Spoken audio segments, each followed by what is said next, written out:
Naeli collapsed in the middle of the street, her legs giving out and her soul shattered, when a stranger approached. Terrified, believing he would harm her like everyone else, she whispered tremblingly, "Please, don't hurt me, I can't walk." But what that man did next changed her destiny forever.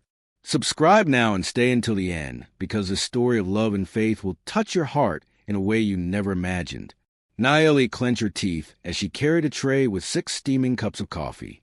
Her legs trembled under the weight, not from the effort, but because something inside them was slowly fading. Each step was a silent battle that no one noticed. The cafe customers chatted, laughed, and lived their lives, unaware that the young waitress with the sweet smile had been fighting an invisible enemy for years, a degenerative disease that had stolen her chance to be loved since childhood. No one wanted her as a baby. No one chose her when she grew up in that cold orphanage where families came looking for perfect children. And she, with her weak legs and uncertain future, was always left behind. But she learned to smile anyway. She learned to pretend everything was fine, because what else could she do? Surviving was her only talent. "Naeli, table 7 is waiting," shouted Don Ramiro from the kitchen in that impatient tone he used when the cafe got busy. She nodded quickly, wiping her sweaty hands on the worn apron she'd been using for 3 years. Cafe La Esperanza wasn't fancy or famous, but it was all she had, a job that allowed her to pay for her tiny room in the neighborhood and buy the basics to keep going. She had never been to a doctor. With what money? She barely had enough for tortillas and beans. She knew something was wrong with her body. She felt it every morning when she woke up with her legs stiffer, heavier, but she was afraid to know the truth. She was afraid to hear that her time was running out. So she kept smiling, kept serving coffee, kept pretending tomorrow would be the same as today. The afternoon passed slowly as always. Naeli watched the families entering the cafe, mothers holding their children's hands, couples sharing sweetbread, elderly people reading the newspaper while sipping hot chocolate. Everyone had someone. Everyone belonged somewhere. She, on the other hand, was a shadow moving between the tables, invisible to the world. Sometimes she wondered what her life would have been like if someone had chosen her at the orphanage, if a mother had held her close and whispered that everything would be okay. But those thoughts only brought pain, so she pushed them to the back of her mind. She had learned that dreaming of the impossible only made it harder to breathe, so she focused on the real, a tray, a cup, a customer, one day at a time. When the clock struck 7 p.m., Naeli felt her legs barely responding. It had been an especially tough day, with more customers than usual and fewer breaks. She leaned against the counter for a moment, breathing deeply, tried to ignore the pain that burned from her ankles to her hips. Don Ramiro glanced at her, frowning. "You okay, girl?" he asked, though his tone sounded more annoyed than concerned. Naeli smiled, that automatic smile she had perfected over the years. "Yes, Don Ramiro, just a little tired. I'm almost done." He grunted something incomprehensible and returned to the kitchen. No one really wanted to know if she was okay. They just wanted her to keep functioning like a machine that never fails. And that's exactly what she would do.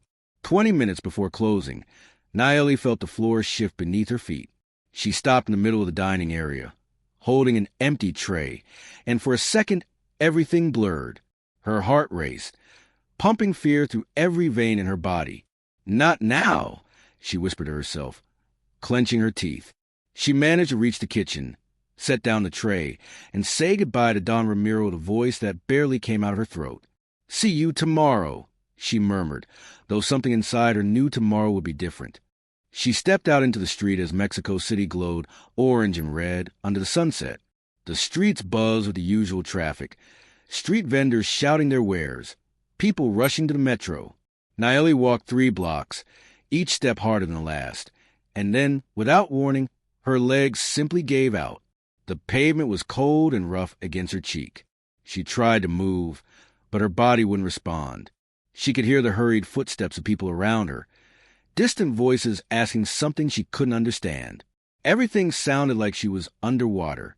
Her mind screamed desperately, begging her legs to move, to get her home, to get her out of there, but they remained still, like heavy stones tied to her hips. Panic clawed at her chest, squeezing her lungs. I can't stay here, she thought desperately. Someone will hurt me. Someone will take advantage of me. She had grown up on the streets after the orphanage. She knew the dangers of being vulnerable in the city. She knew the looks of those who preyed on the weak. Then she heard footsteps approaching, different from the others, slower, more deliberate. A deep but gentle male voice broke to the buzzing in her ears. Miss, can you hear me? Are you hurt? Naomi opened her eyes with effort and saw a young man kneeling beside her. His face was full of concern, his honey-colored eyes looking at her with an intensity that made her even more afraid. He was tall, well-dressed, wearing an impeccable white shirt and gray dress pants. Clearly, he didn't belong in this neighborhood, and in her experience, men with money were the most dangerous. She tried to speak, but her voice came out broken, barely a hoarse whisper. No, don't touch me, she murmured, feeling tears burn her eyes. The man frowned, confused, but didn't back away. Calm down. I'm not going to hurt you. You need help urgently.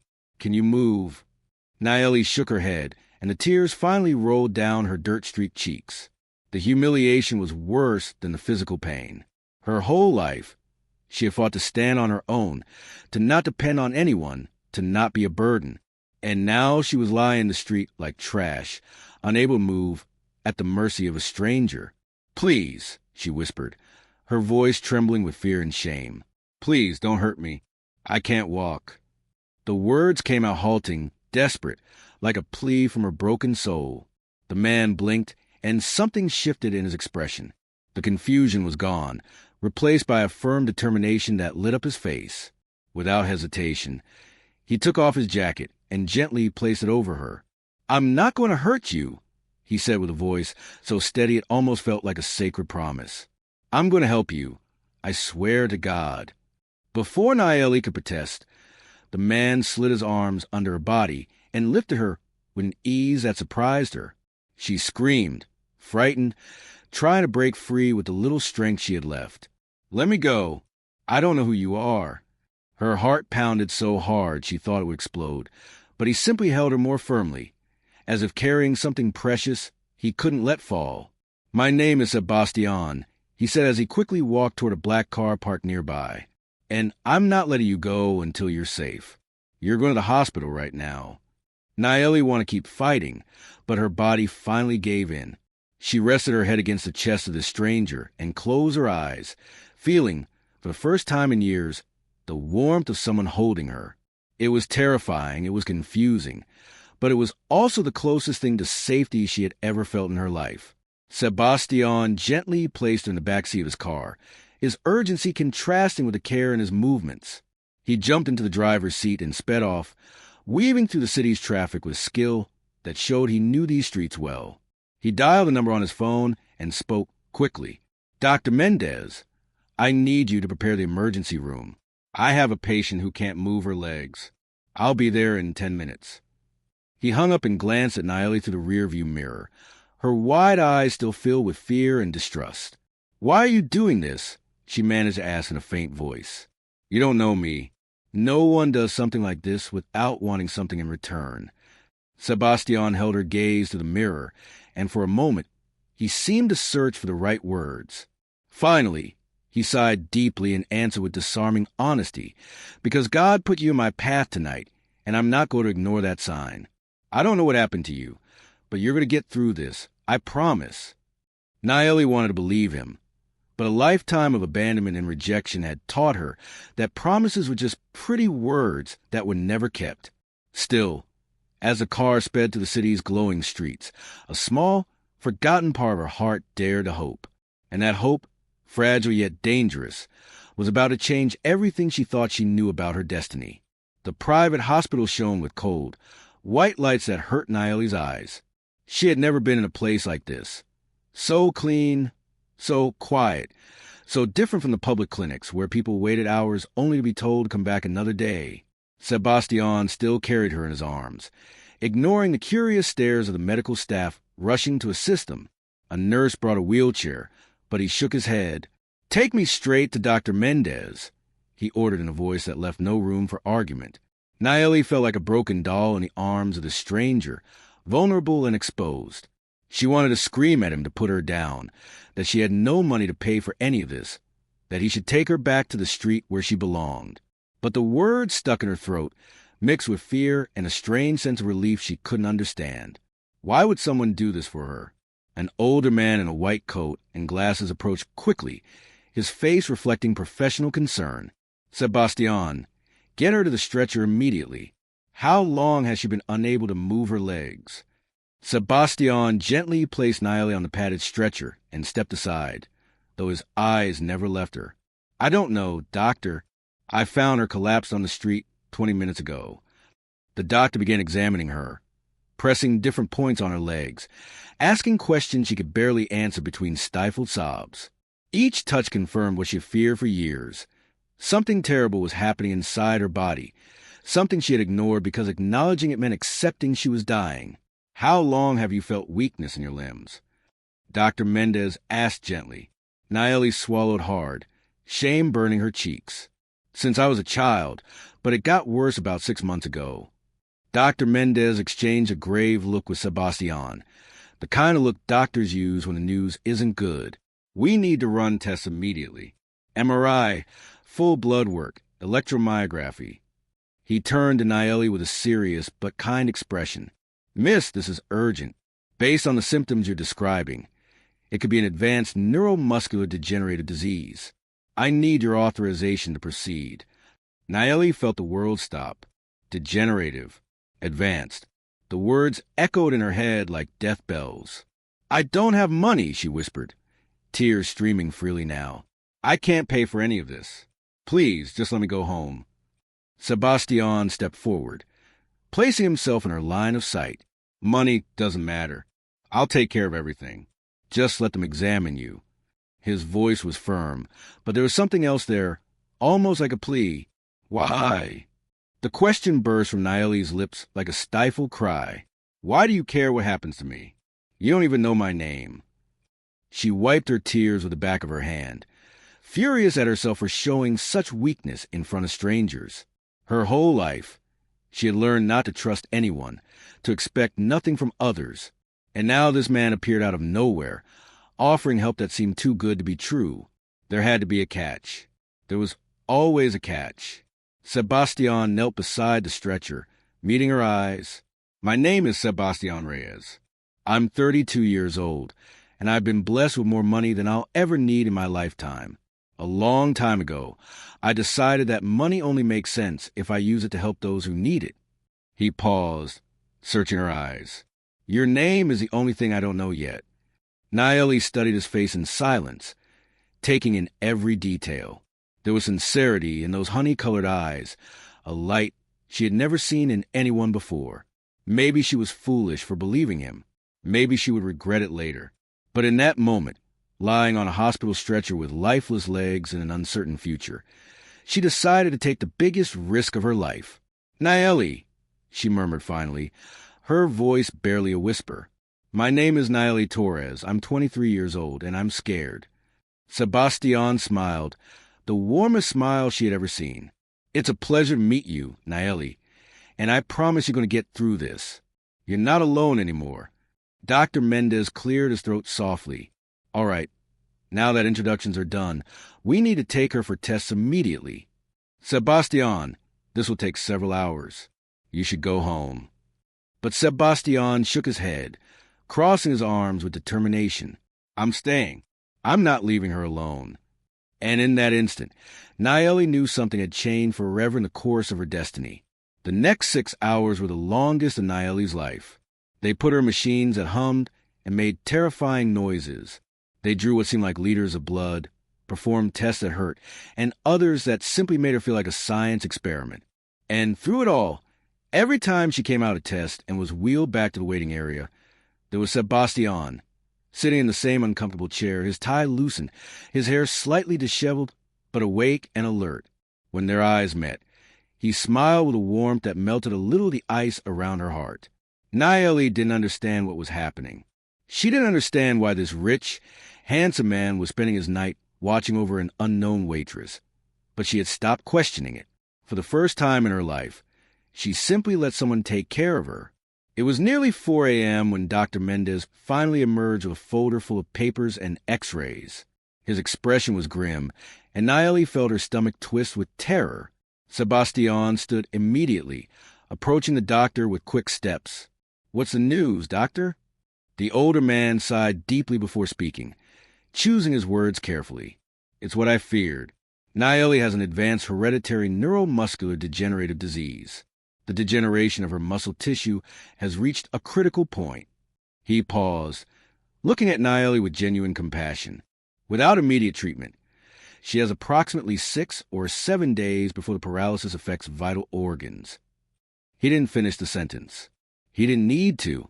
Nayeli understood perfectly what it meant. She was going to die. In less than a week, she would cease to exist.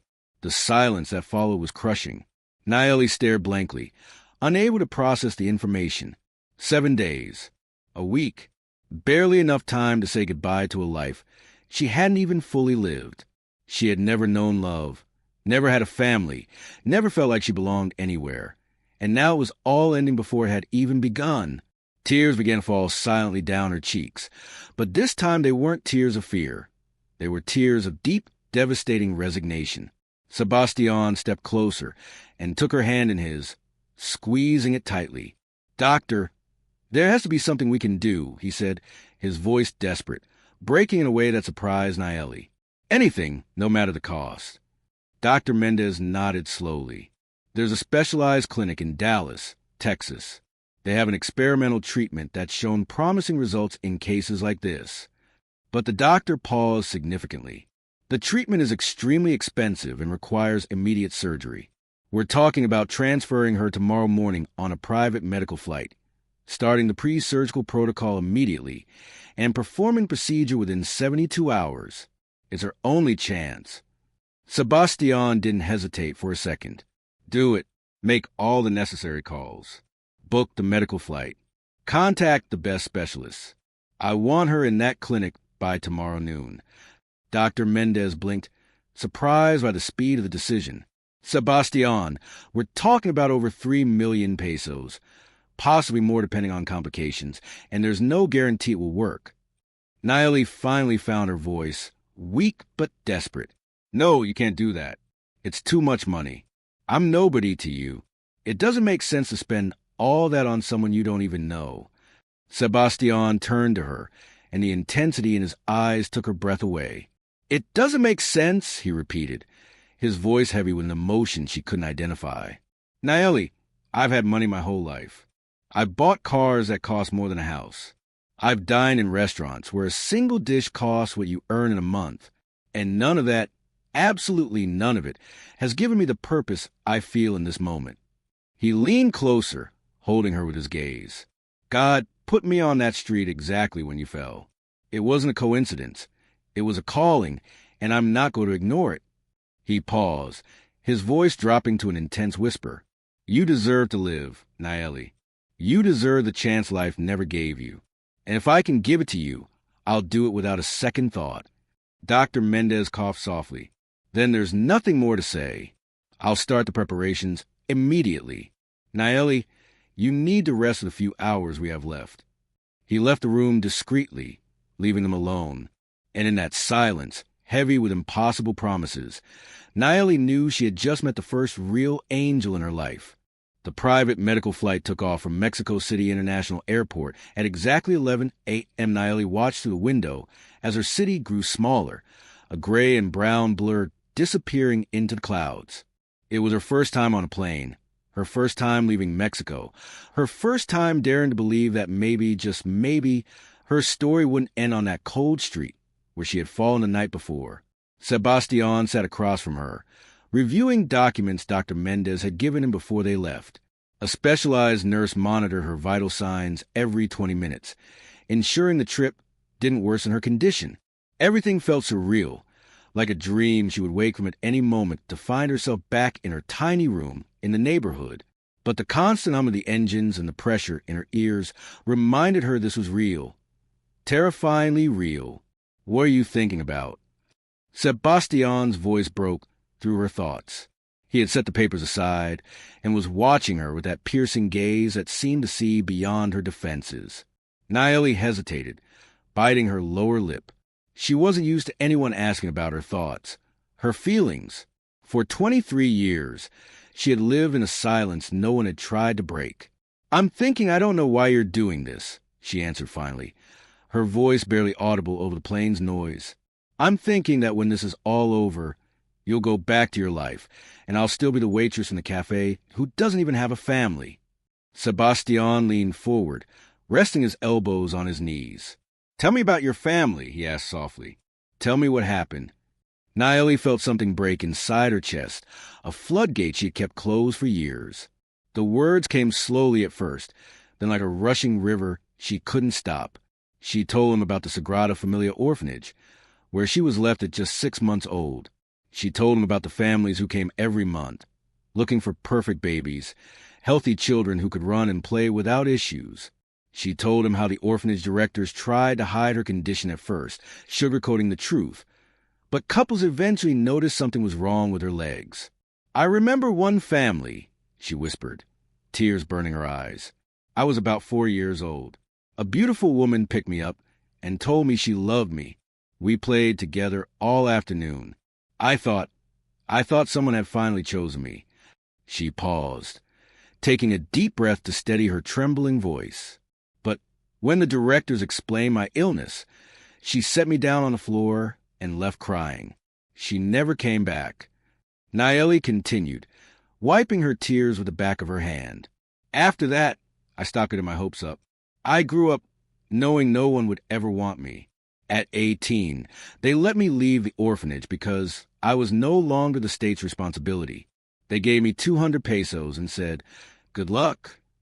I got a job at Don Ramiro's cafe because he needed someone cheap and I needed to survive." She looked directly into Sebastian's eyes, bearing all her vulnerability. "I've never had real friends. I've never celebrated a birthday. No one has ever hugged me just because. So forgive me if I don't understand why a man like you would waste his time on me." Sebastian's eyes were wet, and Naeli noticed he was clenching his fists tightly, as if holding back something powerful. "Naeli," he said, his voice hoarse with emotion, "what they did to you is wrong. What you've lived through is unfair, but listen to me carefully." He stood from his seat and knelt in front of her, taking her hands in his with gentleness that made her tremble. "From this moment on, you will never be alone again. I swear it before God, who is watching us right now. I don't care if you don't believe me. I don't care if you think I'm crazy, but I'm going to prove to you that there are good people in this world, that there is true love, that your life has immense value." His voice broke slightly. "I don't know what plan God has for us, but I know it wasn't a coincidence that I found you. I feel like my entire life was preparing me for this moment." Naeli could no longer hold back her tears. They fell freely, years of pain and loneliness escaping with each sob, and Sebastian hugged her, holding her as she cried against his chest, releasing decades of silent suffering. Outside, the plane continued its journey to Dallas, carrying them toward an uncertain future. But in that embrace, for the first time in her life, Naeli felt something she had never known: the possibility of being loved. Don't forget to like this video and comment love and faith if you're enjoying this incredible story. The Hope Medical Center in Dallas was unlike any hospital Naeli could have imagined. The hallways smelled of lavender instead of disinfectant. The walls were painted in warm shades of beige and peach, adorned with peaceful nature paintings. She was greeted by Dr. Patricia Morrison, a woman in her 50s with neatly tied brown hair and a professional yet genuine smile. She spoke fluent Spanish with a slight Texan accent. "Welcome, Naeli. We've reviewed all your tests, and we're going to do everything we can to help you. First, we need to run some additional tests to confirm the exact treatment protocol." Sebastian translated the more complex medical terms. Though Naeli understood most of it, they settled her into a private room that felt more like a hotel than a hospital. It had large windows overlooking a garden full of trees, a comfortable bed with soft sheets, and even a recliner where Sebastian immediately made himself a home. The next 48 hours were a whirlwind of tests, analyses, and consultations with various specialists. Each doctor studied her case with a mix of scientific fascination and human compassion. They explained that the surgery she needed was extremely delicate, involving the implantation of biomedical devices in her spinal cord to stimulate muscle tissue regeneration, combined with experimental cellular therapy. The success rate was 60%, with a 20% chance of serious complications and a 20% chance of not surviving. Cold numbers that represented her life hanging by a thread. Sebastian listened to every explanation with absolute attention, asking intelligent questions that showed he truly cared about understanding everything. At night, when the doctors left and the clinic fell silent, he stayed there, sitting in that recliner, watching over her sleep like a silent guardian. On the third night, Nayeli couldn't sleep. Fear kept her awake, an anxiety that squeezed her chest and stole her breath. Sebastian noticed her restlessness and moved closer, sitting on the edge of her bed. "What's worrying you?" he asked softly. Nayeli looked at him, finding the silhouette of this man who had transformed her world in just 3 days in the dim light of the room. "I'm afraid of dying," she admitted, her voice trembling. "But more than that, I'm afraid of having found something beautiful only to lose it. Before I met you, I had nothing to lose. Now I'm afraid that if I die, I'll leave something important behind." Sebastian took her hand, interlacing his fingers with hers. "You're not going to die," he said with a conviction that defied all medical logic.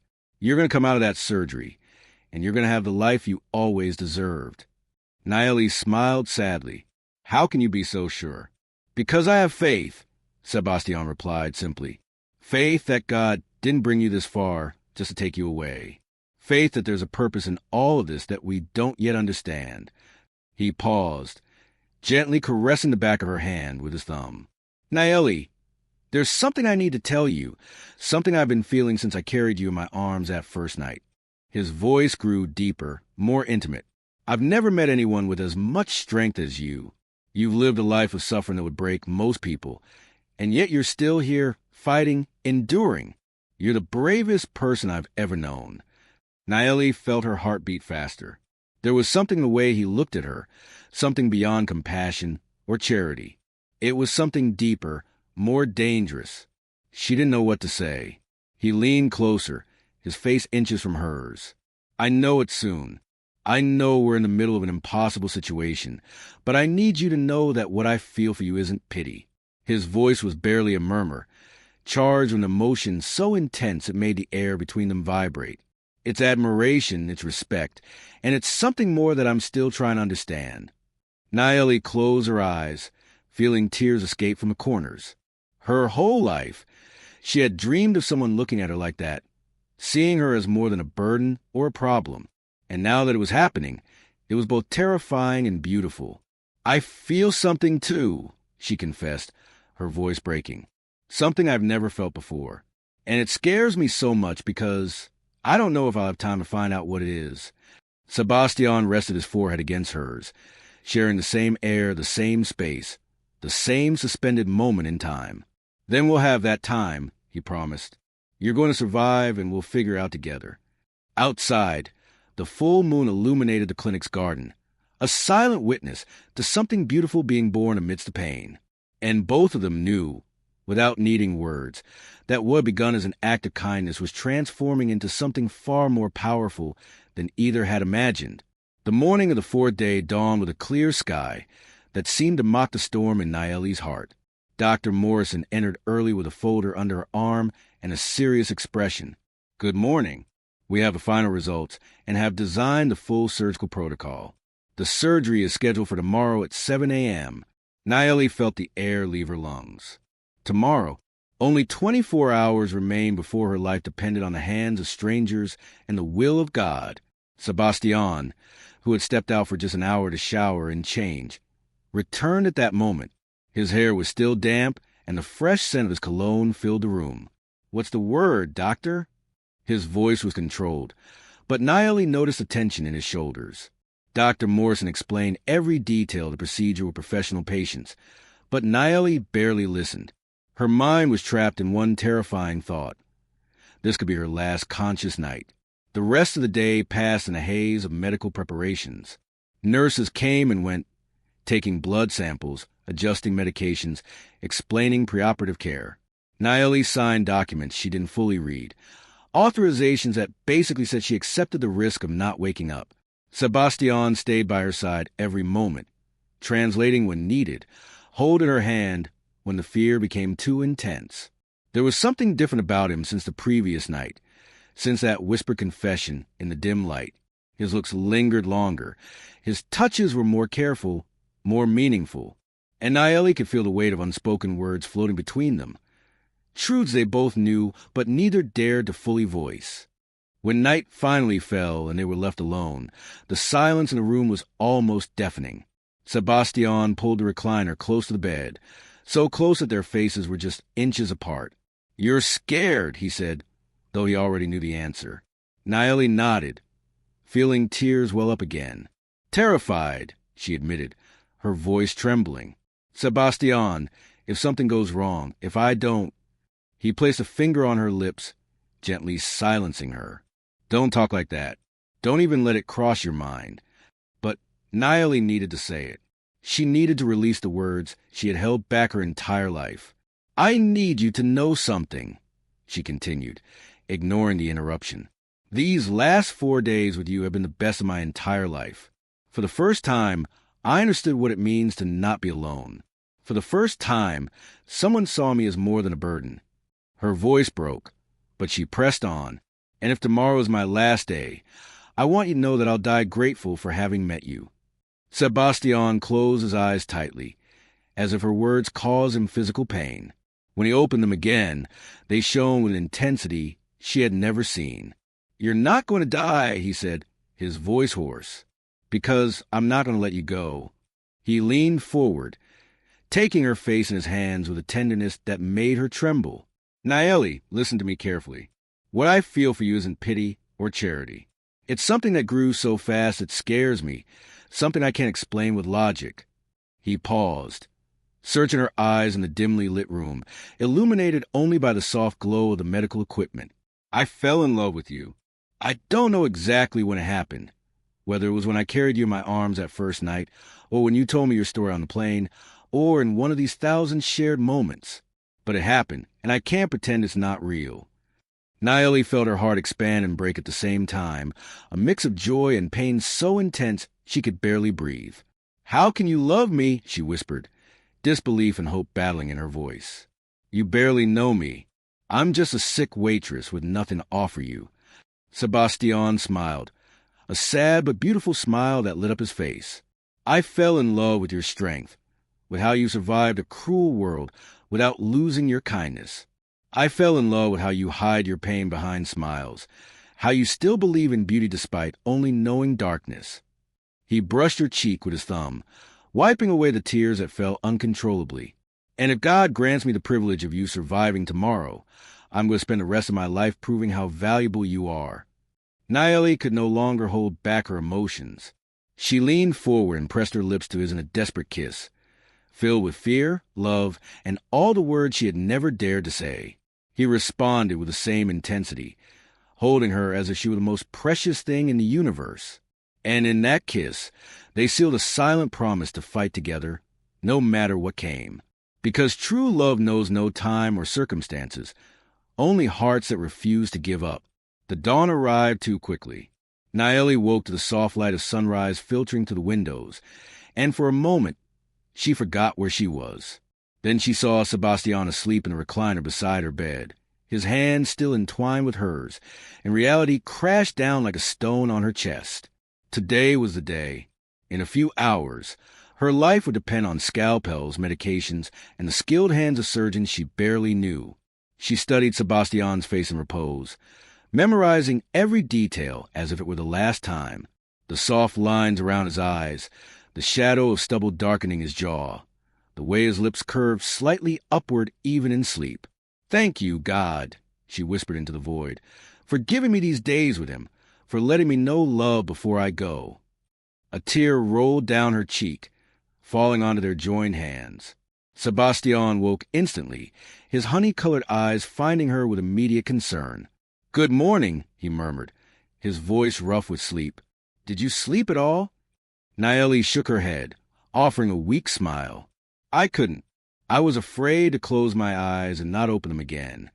Sebastian sat up, leaning closer until their foreheads touched. You're going to open your eyes after the surgery, and I'll be there waiting for you. That's a promise. They stayed like that in silence, sharing the same air, until the door opened and two nurses entered with a wheelchair and a tray of preoperative medications. It's time, sweetheart, one of them said with a southern accent and a compassionate smile. We're going to get you ready for the operating room. The process was mechanical, changing into a surgical gown, inserting additional 4 lines, administering mild sedatives. Nayeli felt like she was floating, watching everything from outside her own body. Sebastian walked beside the wheelchair as they wheeled her through the white hallways toward the surgical area. They stopped in front of double doors marked, Authorized Personnel Only. This was the limit. This was as far as Sebastian could go. Dr. Morrison appeared, already dressed in green surgical scrubs, her cap and mask hanging around her neck. Sebastian, we'll take it from here. The surgery will take approximately 10 to 12 hours. We'll keep you updated every 2 hours on her progress. He nodded, his eyes never leaving Nayeli, and she could see the raw fear in them, the same terror she felt multiplied. He knelt in front of the wheelchair, taking both of her hands in his. Listen to me, he said, his voice firm despite the tremor betraying it. You're going to fight in there with all your strength. You're going to remember that I'm waiting for you out here, that we have a whole life ahead of us. His voice broke. You can't leave me now, Nayeli. Not when we're just beginning. Nayeli felt tears stream down her cheeks. With the little strength she had left, she lifted a hand and caressed his face. If something goes wrong, she began, but he shook his head violently. Nothing's going to go wrong, he insisted, though his own eyes were wet. Nayeli smiled sadly. But if it does, I need you to promise me something. I need you to keep living, to keep doing the good you do, to never forget me, but to not let my death ruin your life. Her voice was barely a whisper. Promise me you'll be happy, Sebastian, even if I'm not here to see it. He sobbed openly now, all his defenses crumbling. I can't promise you that because you're not going to die. But if you want a promise, here's mine. If God decides to take you today, I'll spend every day of my life honoring your memory by doing good. But you have to promise me you'll fight, that you'll come back to me. Nayeli nodded, tears making it impossible to speak. The nurses approached gently. It's time, sweetheart. We need to take her now. Sebastian stood slowly, holding her hands until the very last second. When they finally had to part, he brought her hands to his lips and kissed them with reverence. I love you, he said clearly, without shame or doubt, and I'll be here when you wake up. I swear it before God. Nayeli wanted to respond, to tell him she loved him too, but the doors were already opening and the wheelchair began to move. The last thing she saw before the doors closed was Sebastian standing in that hallway, hands clasped in prayer, tears streaming down his face. Then the doors shut, and Nayeli was swallowed by the cold, sterile world of the operating room. Dr. Morrison leaned over her as the medical team moved with choreographed precision. Count backward from 10, Nayeli, she instructed softly as the anesthesiologist adjusted the medication in her 4. 10, 9. Nayeli began, her voice slurring. 8, 7. The room started to spin. 6. Sebastian, and then darkness. 12 hours of silence where God would decide if the story would have a tomorrow or end like so many others. And a farewell too soon. Sebastian hadn't moved a muscle in 12 hours. He sat in the surgical waiting room, hands clasped, head bowed in constant prayer. Around him, other families came and went, receiving news of their loved ones, celebrating or crying as fate dictated. But he remained still, speaking to God in a silent dialogue that hadn't stopped since the operating room doors had closed on Nayeli. Lord, he repeated over and over, I know the money I have means nothing to you. I know I can't buy miracles or bargain with your will. But I beg you with all my heart to give this woman who has suffered so much a chance. Let me take care of her. Let me love her. Let me show her that your love exists in this world. Silent tears rolled down his cheeks as he prayed, oblivious of the passage of time and the outside world. Only his faith, his hope, and the desperate beating of his heart, pleading for a miracle existed. The operating room door finally opened after what felt like an eternity. Dr. Morrison emerged, walking with measured steps, still in her stained surgical scrubs, exhaustion evident in her eyes. Sebastian leapt his feet, his heart pounding so hard he felt he might choke. He couldn't read the doctor's expression, that professional face that had learned to hide emotions after years of experience. "How is she?" he managed to ask, his voice breaking and raspy after hours of silence. Dr. Morrison stopped in front of him, and for a second that felt like 1,000 years, she simply looked at him in silence. Then, slowly, a tired but genuine smile spread across her face. "The surgery was a success," she announced softly. "Nayeli survived. The biomedical implants are functioning properly, and her body is responding better than expected to the cellular therapy." Sebastian felt his legs give way. He collapsed into the chair behind him, bringing his hands to his face as he sobbed openly. "Thank you, God," he murmured through tears, his body trembling with the force of his relief. "Thank you, thank you, thank you," he repeated, the word a sacred mantra, unable to articulate anything more coherent. Dr. Morrison sat beside him, giving him a moment to process the news. "She's still sedated and will keep her in intensive care for the next 24 hours. She needs rest. Her body just went through something extremely traumatic, but her vital signs are stable, and there were no major complications during the procedure." She paused, studying Sebastian's devastated face. "That young woman has an incredible will to live. She fought for every second in there. She's a warrior." Sebastian nodded, wiping his tears with the back of his hand. "When can I see her?" His voice was desperate, needy. The doctor smiled with understanding. "Give me 30 minutes to get her settled in her ICU room. Then you can be with her, even though she'll be asleep." Those 30 minutes were the longest of Sebastian's life. He paced the waiting room, unable to stay still with the nervous energy still coursing through his veins. He called Mexico, leaving vague messages that everything had gone well, but he couldn't focus on long conversations. He just wanted to see her, touch her, confer with his own eyes that she was alive and breathing. Finally, a nurse called him and led him through gleaming hallways to a special room with glass walls and complex medical equipment monitoring every vital function. And there, amidst all that technology, was Nayeli, pale as snow, with tubes and wires connected to her body, but alive, breathing. Her chest rose and fell in a steady rhythm, the most beautiful sight Sebastian had ever seen. He approached slowly, as if afraid to break the moment, and gently took her hand in his. It was warm, soft, real. "You did it," he whispered against her skin, kissing her knuckles with reverence. "You fought and won, my brave one." Sebastian sat in a chair beside her bed and simply watched.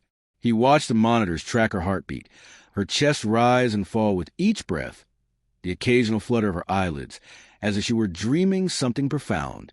The hours passed in that sacred silence, broken only by the soft beeps of the machines and the distant murmur of nurses in the hallway.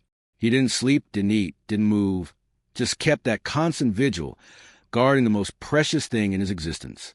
When dawn finally broke, the first rays of sunlight filtered through the window, bathing the room in golden hues. And then, as if answering the call of the light, Nayeli slowly opened her eyes. At first, they were unfocused, confused, blinking against the brightness. Then they turned to where Sebastian sat, and when their gazes met, tears began to roll down both their cheeks. "You came back," Sebastian said, his voice breaking with emotion. "You came back to me." Nayeli tried to smile, though the effort seemed to cost her. Her voice came out as a hoarse whisper. "I promised you I'd fight." And in that moment, surrounded by the sunrise and the miracle of the second chance, both knew their story was just beginning.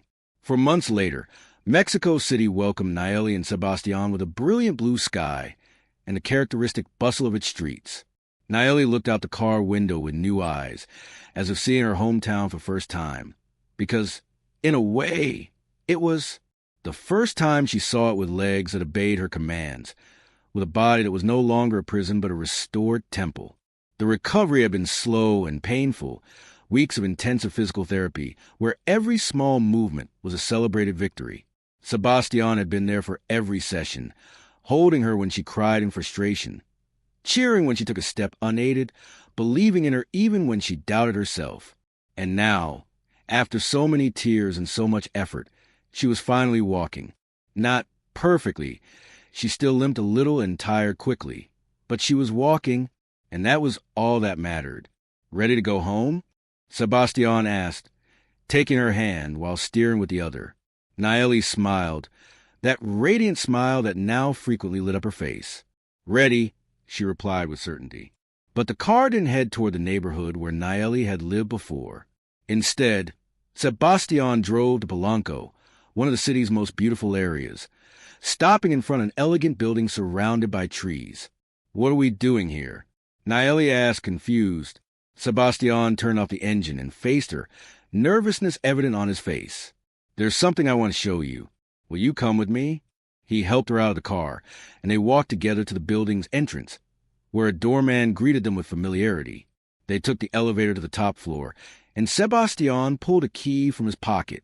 He opened the door to a spacious apartment with huge windows, showcasing the city stretching out before them. Sunlight flooded every corner, illuminating new furniture decorated with simple but elegant taste. Naeli stepped inside slowly, turning in circles to take in every detail. Framed photos lined the walls, pictures of her and Sebastian taken during her recovery in Dallas. Plants filled every corner, bringing life and color to the space. Sebastian, this is beautiful, but I don't understand. He approached, taking both her hands in his face reflecting a mix of hope and fear. This is our home, he said softly. If you want it to be. Naeli's eyes widened in shock. Our home? She repeated, almost breathless. Sebastian nodded, and slowly, under Naeli's astonished gaze, he dropped to one knee. He pulled a small blue velvet box from his pocket and opened it, revealing a simple but beautiful ring with a diamond that caught the sunlight and scattered it in 1,000 colors. Naeli Torres, he began, his voice trembling with contained emotion. From the moment I found you on that street, my life changed completely. You taught me what true courage, true love, and true faith mean. I can't imagine a single day of my future without you in it. He paused, his eyes shining. Would you do me the honor of marrying me, of building a life together, a family, a home filled with the love we both deserved from the start? Naeli brought her hands to her mouth, tears streaming freely down her cheeks. For 23 years, she had lived believing no one would ever love her, that she would die alone and forgotten. And now this extraordinary man, this angel disguised as a millionaire, was offering her not just his love, but his entire life. Yes, she sobbed, dropping to her knees in front of him to meet him at his level. Yes, yes, 1,000 times yes. Sebastian slid the ring onto her finger with trembling hands, and then kissed her with intensity that stole both their breaths.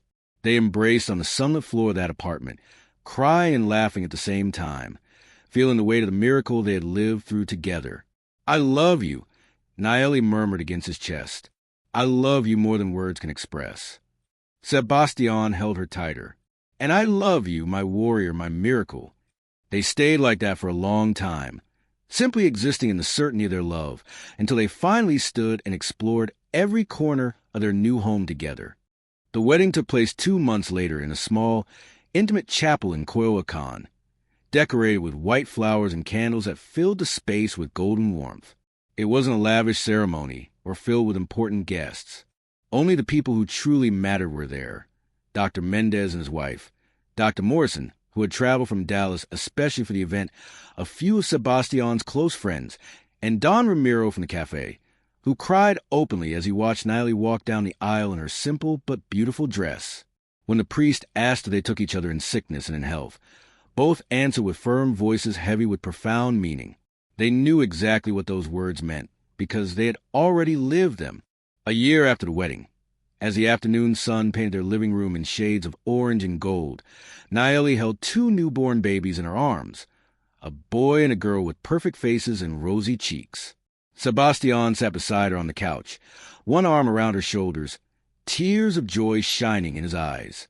They're perfect, he whispered, gently touching the tiny cheek of his son, then his daughter. Naeli rested her head on her husband's shoulder, feeling a peace she never thought possible. She had gone from being an abandoned child with no hope to a loved woman, a wife, a mother. The circle had closed in the most beautiful way. "Thank you," she murmured, looking toward the sky through the window. "Thank you, God, for not forgetting me, for sending me Sebastian when I needed him most, for giving me this family I always dreamed of having." Sebastian kissed her forehead tenderly. "We're the ones who are grateful. You taught us what really matters in this life. Love, faith, and the hope that even in the darkest moments, God has a perfect plan for us." And as they held their babies in that golden sunset, both knew with absolute certainty that their story wasn't just about a rescue or a medical miracle, but about how true love and unwavering faith can transform even the most broken lives into living testimonies of God's infinite grace. If this story touched your heart, don't forget to give it a like and share it with someone who needs a reminder that miracles do exist. Let me know in the comments which part of the story moved you the most. I'd love to hear from you. And always remember, no matter how dark your path seems, no matter how many doors are closed in your life, God has a perfect plan for you. You are never alone, never forgotten. Every pain has a purpose. Every tear is seen and every prayer is heard. Keep your faith alive, because your miracle might be just around the corner, waiting for the perfect moment to manifest. May God bless your life abundantly, fill your heart with hope, heal your wounds, and surround you with people who love you like Sebastian loved Naeli, unconditionally, without limits, and with a faith that moves mountains. See you in the next video. Until soon, and may God always be with you.